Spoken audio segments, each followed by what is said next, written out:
way down. What's wrong with their user interfaces? Well, the problem with them is really sort of in the bottom 40 there. It's this stuff right here. They all have these keyboards that are there whether you need them or not to be there.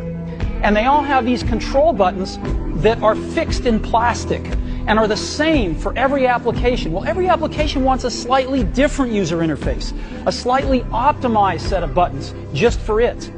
And what happens if you think of a great idea 6 months from now? You can't run around and add a button to these things. They're already shipped. So what do? It doesn't work because the buttons and the controls can't change. They can't change for each application, and they can't change down the road if you think of another great idea you want to add to this product. Well, how do you solve this? It turns out we have solved it. We solved it in computers 20 years ago. We solved it with a bitmap screen that could display anything we want, put any user interface up, and a pointing device. We solved it with the mouse, right?